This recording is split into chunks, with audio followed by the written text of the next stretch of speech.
What up, guys? Coach Jimmy here with Tech Talk. Today I have Coach Bam Bam and Miss Taylor. She's number one on the pad over here now. So, Miss Taylor. Guys, this is Tech Talk. We're brought to you by Beard and Chiropractic Care. They're sponsors for the show. And our online university. It's actually TECT at Kajabi. That's the website. It's TECT at Kajabi.com, I believe. I may be mistaken. I will post that link in the caption when we upload this, so you'll have the right link. You won't even have to search for it. It'll be in the just under the title. Guys, go check us out because we post every single class and every roll-in. Like all of our mistakes, all the stuff that we're doing, all the stuff we're working on. If you want to know anything about any of our guys and how we train here and anything like that, it's a monthly fee. We are selling a lifetime membership to 10 people. After the lifetime membership for the 10 people, if you're not one of the 10 people that pay the lifetime membership price, after those 10, it's a monthly subscription. But for the people who pay for the lifetime membership, it's a one-time fee, and we're only doing 10 of those spots. And that is our online university. It goes over all the techniques, all the different things that we do, and it shows our guys rolling. If you're one of those people that don't want to be around other people when you're training or learning, you can easily just log in right there, watch what we're doing, listen to the details, and practice with somebody inside your home. So, check that out. That's our online university. Also, we're bringing Coach Jimmy back. I deleted a lot of the stuff before. I was going through some stuff mentally and stuff like that. So I deleted a lot of those things. We're going to bring them back and just talk to you guys one-on-one, not podcast format, but more so addressing gym culture, gym behavior, talking about roles. I'm going to have some of the roles from our online university and talk people through what the person's thinking, what I think they should have done, the things I think they should have done better. And we're just going to follow along that kind of format to just push that out there and do all that stuff. My stream room should be back up and running by the end of the week. Our contractor is finally finishing our bedroom so that You're very optimistic right now. Yeah.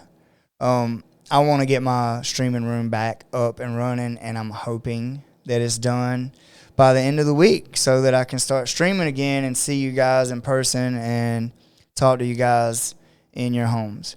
Anyway, this is the first podcast that we've recorded this year. This is season 2 of Tech Talk. I'm going to break it down into seasons. We already had season 1 on Anchor. You can find us and listen to us you can watch the video and listen to us on Spotify, on YouTube. We're on Apple Play. I guess that's what that thing's called. Supposedly we're there. I've never been able to find it, but apparently we're supposed to be there. According to Anchor. We're also on several other podcasting sites. So wherever you listen to your podcast, you should be able to find us across the board. Guys, I was doing this show live for a while, and I decided that we're just going to upload it and let you guys listen to it. Then I get distracted with the comments. I got distracted with other things like that. Download the podcast, listen to it at your own leisure, pause and stop while you're riding. I'm not going to be chopping them up into sections anymore. We're just going to have the podcast. We're going to talk. I don't want to interrupt my guest. I don't want to do any of that stuff. We're just going to free flow however long it takes. If it's 4 hours, you guys can just listen to it and enjoy it when you're on your ride or whatever, however that plays out. So to get this started, we're going to talk about season 2 and the things that we're doing this year. Right now, Miss Taylor is working on some things for the school. She's got some stuff going on. Coach Bam Bam has been changing up how he's coaching our kid. We got a competition coming up. He's been running a comp class for kids on Thursdays. Been dealing with some parenting stuff and stuff like that.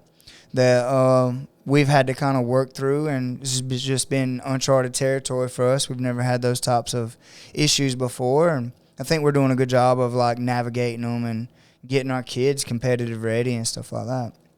So for me, my back still hurt, but I actually feel good again mentally. I'm coaching, and I've been coaching a new way. I don't know if you guys noticed that. Have y'all noticed that? Yeah. I keep sending her to that one over there. Sorry about that. Maybe I should switch seats. No, usually it's 2, 3, 4, but now it's 1, 2, 4. Oh. So, because that's chair number. Wait, put it back on me. This is chair number 1, where you are is chair number 1. Where Coach Bam Bam is chair number 2. This is chair number 3, and I'm chair number 4. And usually we sit 2, 3, 4. And whatever, 2, 3, 4. And if we got someone that's there, they're like the guest because they're number 1 or whatever. But today you're number 1, so I'll get used to it. Anyway, yeah. Have you noticed a different coaching style at all? Yeah, a little bit. Just more flows and concepts. I have not been breaking down the way that I coach normally. Normally I coach like put your hand here, put your head here, put your shoulder here, put your hip here, and feel the pressure.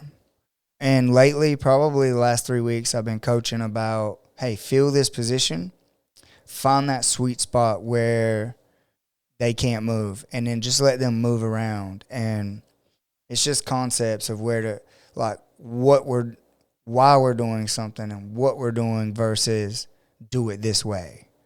Because a lot of people, I've figured out, people don't like to figure things out if you know the answer. They want you to tell them exactly what they're supposed to do. But I figured out the problem with that is when it's not exactly the way it was when they were practicing it, like the exact way I told them. They think they messed up, and then they quit trying mentally. They lose the position. And I think the way that I'm teaching now is teaching them to find it, and if they don't have it, to find it. Does that make sense? Like, to find the position instead of, oh, well, I didn't do this exactly right. I've had my pinky up in the air, and it's supposed to be down.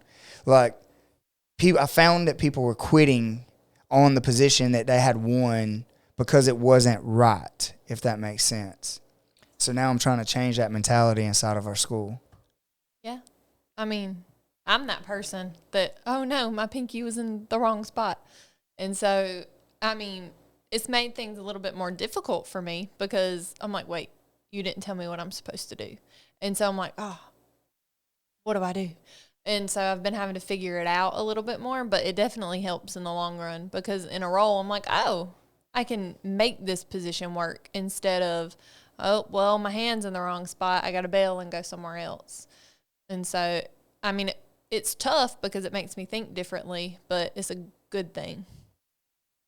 What are your thoughts? You're just looking confused over there. I mean, I don't have an opinion either way, honestly. Like, what I mean by that, my opinion is there's no right way to coach. Like, everyone learns differently, everyone coaches differently, and you're just switching your style up, and it's just a different way to coach. Yeah, I think it has its place to. I think it has its place to, like, put your hand here, put your hip here, put your shoulder here. It has its place, but I'm finding that just for me personally, I've been coaching, probably. Well, I've owned this school for 7 years, going on 8 years. This particular school. I've coached before that. But let's just talk about how long I've owned the school. When I first started out, everything was rough. Like, we were just MMA school. Everything that we did was just like balls to the wall, like run through the open door. Like, everything was just get after it. Let's do as much work and sweat as much as we possibly can.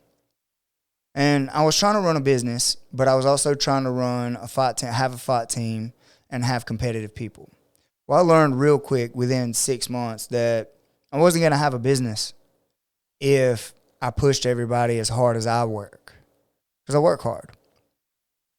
So then I started trying to change. Well, the people that was used to the hard push, a lot of them fell to the wayside because changed, and people don't like change. Well, then the school got extremely soft because I softened up too much, and then we wasn't getting that good push. And then anytime it got hard, we had people crying and complaining, oh, it's hard. Well, it was supposed to be hard. But then I started finding a flow and like letting people take control of their own training a little bit. And if they wanted to work hard, we could let them. And the people that didn't want to work hard, they could kind of navigate the room and roll and be around. Like tonight, we had 4 people sitting right here that talked the entire time and never even rolled. And I'm okay with that because they're paying customers and they're getting something that they need. They need to talk. They need to hang out. I didn't even notice. I was one of the ones rolling. I didn't even notice they were sitting out. Yeah, see? And that's my point, is now I think our school is pretty balanced. And I think that we need those people because some days you're having a bad day, a rough day, and it was everything you could to show up. Mm-hmm. Those people are there. You can talk to them. You can train, do class. When it comes time to rolling, you have somebody over there to talk to and kind of chill out with and just wind down and get your head back in the game. I think we need them all. But my coaching style has always been about the small details. And I realized in the past that I've gotten so laser focused in the small details that a lot of our guys are missing the bigger details, not the big details like the shrimps and stuff like that. But like tonight, I had to deliberately go around to my higher belts and explain to them that we was not doing a UPA. There was no UPA. Like they were still framing hard and UPA and like to regard. And I'm like, no. We're taking the easy route now. We're running towards them with our belly forward, and then we're just looping our arm to get that inside line, and then we're just sneaking our leg in. Like it's a bump, get your knee in, point your knee to the sky. There was no like big giant UPA or big motion and with the frames that we've always taught. And I literally had probably a 10-minute conversation with Wyatt trying to get him to understand, like, no, dude, I get that this is the way you're supposed to do it. I get that, but I'm trying to show you another way other than this way. And I'm like, I'm not saying this way is wrong. I've been doing it that way for years. What you're doing is right. It's not wrong. I'm not telling you your way is wrong. I'm telling you that when you get a 260-pound guy stapling your ass to the mat, you're not going to hit that big UPA because he's not going to let you. Right. And when I talked to him about it, it was like, no, I don't understand, kind of. Like, he didn't say that because he understood and he got it. But in his mind, he was thinking, this is the way I do it, so I'm going to show my partner, like, what I'm doing. And I was like, no, that's good, but that's not what I want right now. What I want is you to understand that we're trying to get back to guard with as little like effort as possible. All that stuff comes into play later. Like, yeah, later is there, especially when they're switching and doing all this other stuff.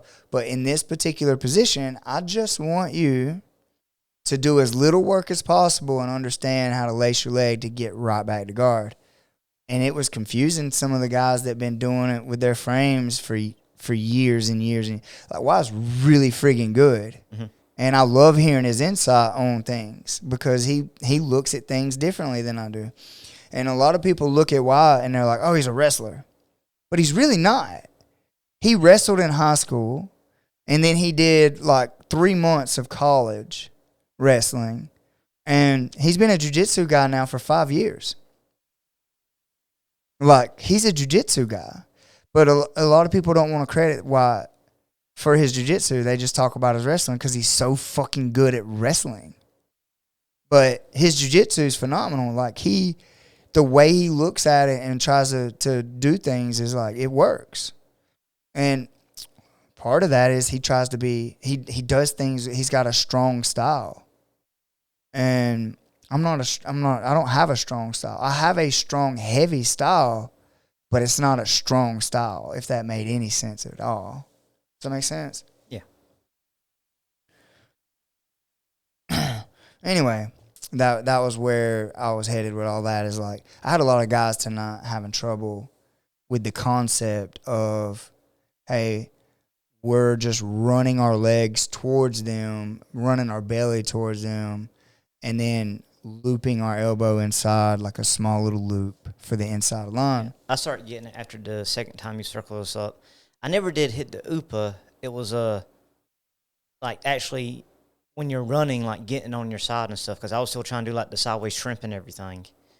Yeah. And when I first circled everybody up the very first time, that's what I called it. Yeah. I said you run your belly towards them, you hit this little sideways scrimp, shuffle, and shuffle underneath them. And then when I walked around, I realized that I didn't do a good job communicating, and like people were having trouble with it. So then I circled everybody up and talked about it again. But yeah. I mean, that's neither here nor there. Yeah. It's jiu-jitsu, and if you guys want to learn it by our online university, it's TECT at kajabi.com, I think. Or it might be TECT at Kajabi. We're going to link it below. But you guys can see this class and see what we're talking about. Like, the whole class will be there. Like, every time we circle up, it's right there. You guys get to sit in your living room in the comfort of your home and watch it. And if you're at home and you get banged up and beat on or whatever, and you need to go see a chiropractor and you live near Eastman, Georgia, you can go see Beard and Chiropractic Care, and he'll straighten you out. He's the only guy in town that can straighten a preacher out. Anyway, guys, I wanted to keep tonight short. I did all the talking. Bam hadn't talked much. We got a few more minutes. I wanted to talk about the things that Taylor is doing for the school, like some of her ideas and some of the stuff that we're trying to move forward with.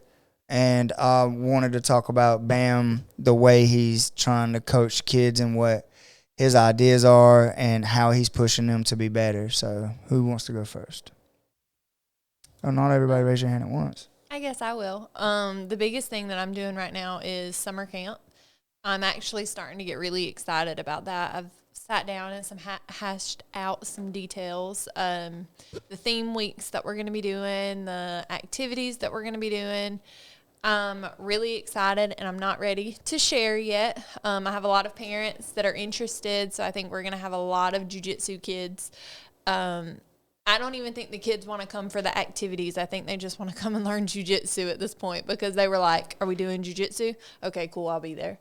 And so anyway, it's going to be a whole summer, which I don't know how I'm going to survive a whole summer of summer camp, but I think it'll be pretty cool. We're talking about doing some after-school programs starting next year, so we'll start ramping those up. And we're just making a lot of progress. We have some interest in some people doing our social media for us. So things are just growing, and the mat's getting full, and we have appointments almost every day. So it's to the point where I need help now, which is awesome. But yeah, so mostly all my stuff is kid related. I haven't done much of anything else, just kid stuff. Nice. But hey, that's worth talking about, because the summer camp's coming up. If you guys don't even have your kid in our program, but you want them to learn some jiu-jitsu over the summer, and maybe you want to have them, maybe you want to have them involved in something while you're at work during the day, and keep them, keep some eyes on them and have them being active and stuff like that, reach out to Taylor. She'll hook you guys up with our summer camp. Yeah. That was pretty much all we got going on. I'm super excited about having somebody run our social media. I'm super excited about getting some of our videos of our small things, like our class tonight. I think that a lot of schools don't know. I think a lot of schools know it, like the coaches and stuff, but they don't teach that invisible jiu-jitsu that I've been preaching on and talking about all week. So having small videos of that hit social media and having someone else do it so I don't have to do it myself, I'm looking forward to that. Bam, you got kids coming up for competition. You've been running a comp class. You've had some kids that's been here for years that are having trouble. You've had kids that you have kids that are in the program that are picking up really fast. Some of them been accused of sandbagging. We talked about that before on here. What are you doing different with our kids, and what are you? What's your goals for as far as the kids program goes? You kind of put me on the spot. Like, from my point of view, I have no idea what I'm doing different. No? No, not at all. Oh. Well, I'll talk about some of it, I guess, because this podcast feels kind of forced, like you're just out of it, like you don't even want to be here a little bit, like, because you're just like, yeah.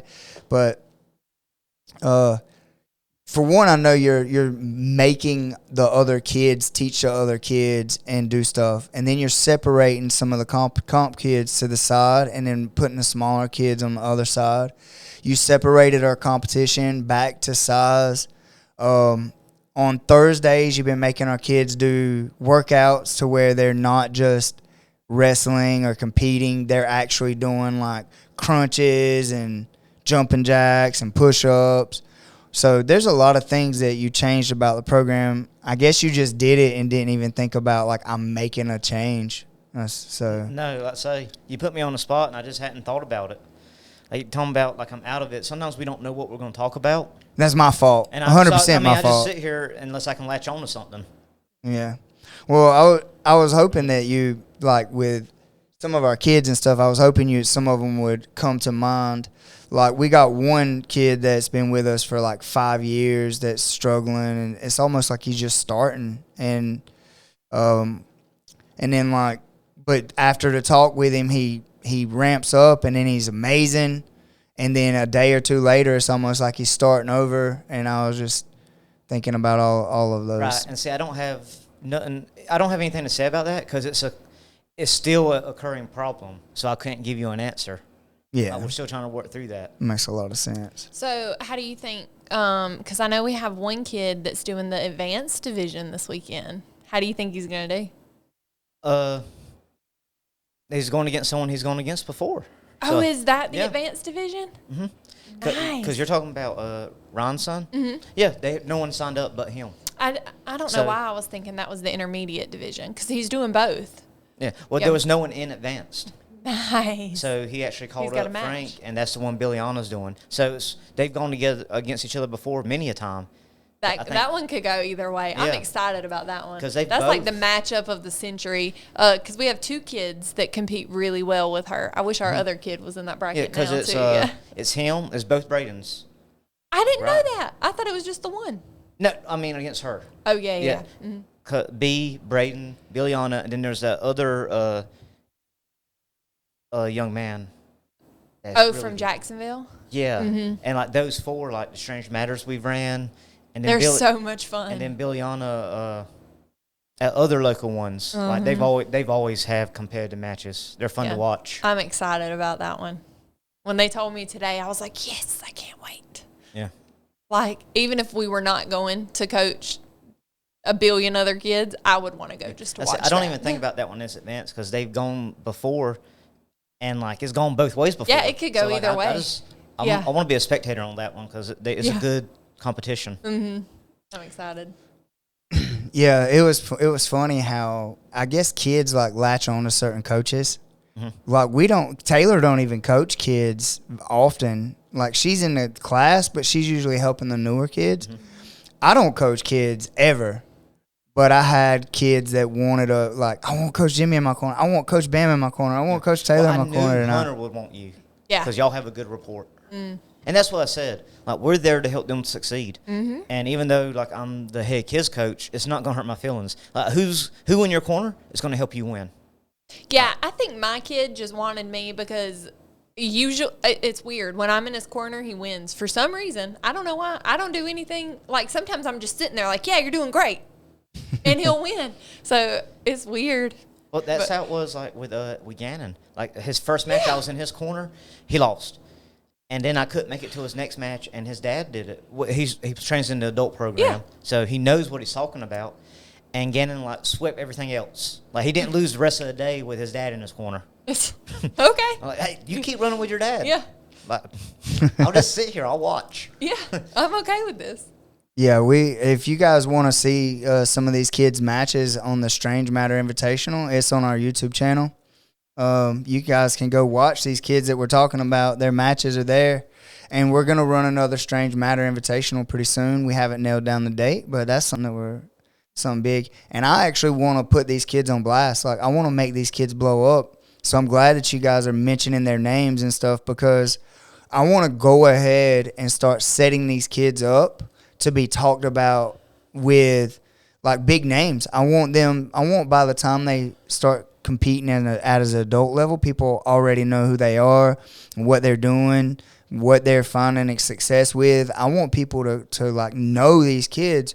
That's what the Strange Matter Invitational is all about, is about building these kids up. Well, right now, I don't want them to know them too much because I know their games. I don't want to put their games out there because then their opponent's going to know what to defend against. Well, they need to be so good that they can't Some of defend. them, well, in here, they train every day, and sometimes they still have a hard time defending. They know what so-and-so's going to do to them.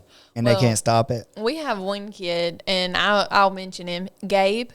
He has gotten phenomenal in probably the last 2 to 3 months. Like, I don't know what, but he just started getting it. He's always been good, but like you said here lately, it's his positional. Like, he is, I'll say it, he's one of the best all around and positional wise. I think, personally, he is the best in our school as far as well-rounded. Being well-rounded, Yes. like having a top and a bottom. Yes. But we got one kid, their bottom game is by far that blows everybody's bottom game out of the water. Yep. Braden. And then we got one kid that his wrestling just blows all the other kids out of the water. Like none of our kids are competitive. And they train together regularly, which is what's so confusing to me is like, how did we get one kid that's just super good at wrestling and then another kid that can't wrestle, but he can anti-wrestle and take your back and play guard and choke you and do all this other stuff. And they coming out of the same school training with each other. Yeah. Well, I think they're just learning each other's styles. Like, and so they're becoming like Gabe, like I was talking about, I think he became so well-rounded because he is dealing with opposite ends of the spectrum. Like he is dealing with the one kid that just wrestles him. So he hit one of the best sprawls I have ever seen in my life today. I was like, oh my gosh. And then he's dealing with guards, so he's learning how to pass. And like I just think it's so cool. See, and we can't mention Gabe, I feel like, without mentioning Junior, because I feel like Junior's right there behind him. Junior just has the best attitude in the world. Great attitude. He has really good control. He's really good all around. And I just feel like he's just right there behind them, like because he's smaller than them. Mm-hmm. But you like pound for pound, like he's up there with them. Oh yeah, 100%. Well, all of our kids do stuff extremely well. Yes, and they each have like their own game, and not say I'm here every day with them. I know their game, and I'm gonna talk to them before they compete. Sorry, like this is your game. This is what I want to see you do. And on the flip side, I know what they have problems with because I already know a couple of them. Like I'm gonna talk to them before, like, yeah, we're not gonna do this. Don't end up here. Yeah, run away. Like this is your kryptonite. Do not get here. Mm-hmm. Yeah. I'm excited. I think this is the first kids competition that like I've been able to see a significant change in the kids over the last few months. Like I have seen so much progress in them. Probably because of the Thursday class? Probably. Yeah. I mean, in all honesty. And so like I've seen them grow so much that I'm like, I can't wait to see them perform on Saturday. I'm really, really excited about it. What tournament are they competing on this Saturday? This one is New Breed, Savannah. Cool. So, yeah. I was asked tonight, like, when are y'all going to the Savannah? Are y'all going here? I'm like, I don't know. Y'all got to talk to Bam. I never know. I just let Taylor, like, nudge me and be like, hey, we got to go. And I'm like, all right, cool. And then she gives me an address, and I follow it. So you told him 5:30 Saturday, right? He'll be here. Okay. Because I said 6, because that gives us time. So I'll be here. And this ain't the place, but just before I forget, like, message Day. Yeah. He said something about, like, he can't go because when we were leaving, but then he said tomorrow. I'm like, dude, we ain't leaving until, like, Saturday morning. Yeah. So just we'll figure it out. We'll figure it out. That's one thing that I'm looking forward to doing is getting a schedule, like, up and having these things come out, these podcasts come out. I've been talking about it for a year now, and I think we got everything in place. We already got our online university up and running. Now I have to get this to where it's posted like the same day every week, and then get our Strange Matter Invitational to where it is every other month or every 2 months, or whatever schedule we come up with. And then just have it scheduled out for months, like for the whole year. That way people can plan for them. And I really, really want to turn it into a league. I want to turn it into a league to where we run it at Stevens, and then we run it here, and then we run it there, and have like a qualifier, just like the PGF, and then have the showdown here at the school, and like literally have a kids league, and like give them their own card, and like give their stats and what, like really give them a good go at it. And I'm excited to do that. I want to put in some work and really like hammer that out and give these kids an opportunity to build a name for themselves as kids. They're already winning the money to help their training. So like if they win here, they get gear, they get to spend the money at their academy. They get to, it pays for their dues or it pays for their gear. If it goes to another school, if another kid wins it, it goes to their school. They're literally winning money. They're already like professional athletes at such a young age. It's really cool to watch. Yeah, but they're not getting the money. They're not getting the money. Yeah, just make sure you emphasize they're not getting the money. We do not have a kid fight club. Yeah, well, it's like I said, it goes to their school, and it's like a sponsorship or whatever. They get to compete, and it's almost like betting on themselves in a sense, and it's really cool, man. I'm excited. Well, guys, we threw this together last minute. This is the first episode of season 2. I'm gonna actually post the last 2 from last season after this one, and then we're just gonna start this going on for season 2, and we're gonna try to change the way we're doing it. Just to shout out our sponsors. We're interested in more sponsors. If you guys want to sponsor, if you want a sponsorship spot, let us know. Same thing for the Strange Matter Invitational. If you guys want to sponsor, like submission of the night, match of the day. If you guys want to sponsor that stuff, and like if you want to donate money, like on certain kids and stuff like that, you're allowed. Like if you want to see a kid compete, donate money to that kid so they can compete. That's okay too. We're gonna set all that stuff up, and it's happening. Those are the big things that we have going on here at TECT. I'm looking forward to getting this stuff out and getting it done for you guys. I was gonna say Strange Matter too, because you have done it. So the ones that are a little bit older, like teens, still like. Yeah, I'm actually wanting. I'm glad you mentioned that. I thought about this tonight. I want to do an 18 to 16 division. 16 to 18. Yeah, 18 to 16, and then I want to do like a 12 to 15, and then 11 and under. Okay, like something like that. Those aren't set in stone, but somewhere in there, I want to find those ranges. Because like at our school, we coach 5 to 9, and then 10 to 15. Mm-hmm. But I feel like 15 is a little bit too big for a 10-year-old. Mm-hmm. So like maybe 10 to 13 or 14, and then do 15 to 18 or whatever. Well, I was gonna say too, even though whenever you decide the weight class and stuff for the next Strange Matter, everyone should still reach out to you, because we do. You do one-offs, like a super fight type deal. Yeah, and it gives those kids a chance to build a name and reputation for themselves. You're absolutely right, yeah. So, guys, hit us up about that. That was Tech Talk for tonight with Coach Bam, Coach Taylor, Coach Jimmy, hey, thank you guys for suffering through us with this, but we're getting it done, and we're going to continue to grow and make this thing better for you guys. Y'all have an amazing night. Peace.